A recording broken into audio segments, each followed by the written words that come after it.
I've spent most of my life in debt, and the hardest part isn't the numbers, it's how it makes you feel. The shame, anxiety, and isolation. But the truth is that almost everyone is in debt, even if no one talks about it. Everybody lies. In this video, I'll talk about how debt affects your mental health and how to start taking back control. I'm Andy, I'm an accountant and a tax advisor, but today I am just someone who's been there. And this little girl is Muffin, and she's just along for the ride. These days it feels like everyone's rich. Millions made from bedrooms, companies built from garages, fancy cars and luxurious holidays. But for most of us that wealth is out of reach, and it's easy to ask yourself, what's wrong with me? The truth is that much of it's a lie, with a few exceptions of course. The fast cars, designer clothes and big houses often come with unspoken ties to debt. Watching others live this way without seeing the debt behind it can knock your confidence and eat away at your self-worth. In the UK we rarely talk about money because it's private, but we do talk about, or should I say show off, our possessions. That mismatch creates pressure and shame for those who feel like they have less. According to the Office for National Statistics, 84% of Brits are in some form of debt. Nearly half of us have a loan or credit card, and about 90% of new cars and most used ones are bought using debt. With this information, you begin painting a picture where debt forms a large part of our modern culture.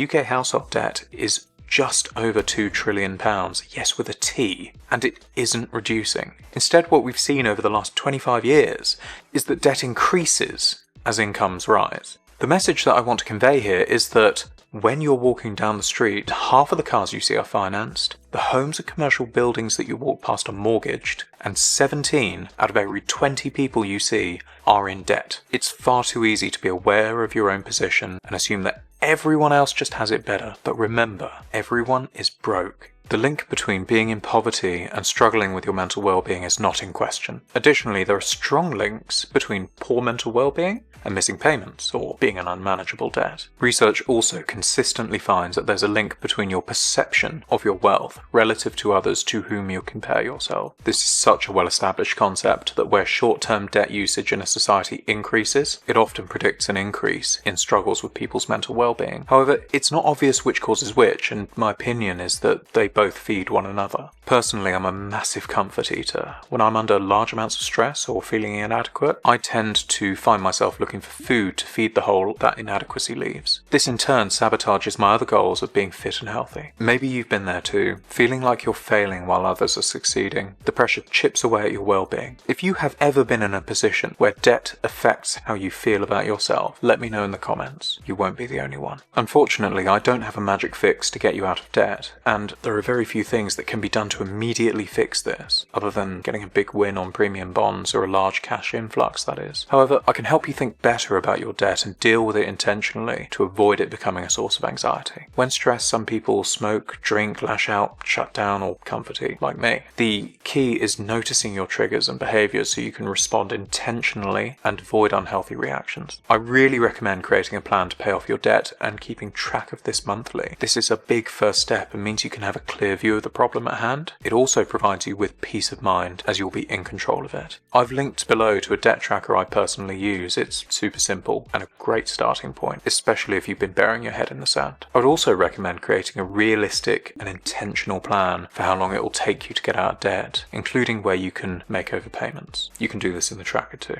The best thing I do when I'm struggling is simple. I create a budget for my money and a plan for my days, but most importantly, I stop obsessing. I use a basic notepad to plan my days. I schedule exercise, script writing, and most importantly, date nights, so I can stay aligned with my goals. I'm incredibly lucky that Laura meal plans our dinners and makes packed lunches for me, meaning I can focus on my other goals. My experience is that if you want to achieve big goals, you need to skip the small comforts. It's a straight trade-off between what you want now and what you want to become. Everyone has off days, but being intentional about those days is the best way to move in the right direction. This video is a little different, but if you're feeling the pressure of debt, I hope it helped. You'll find my latest video here, and I'd love to see you again next week.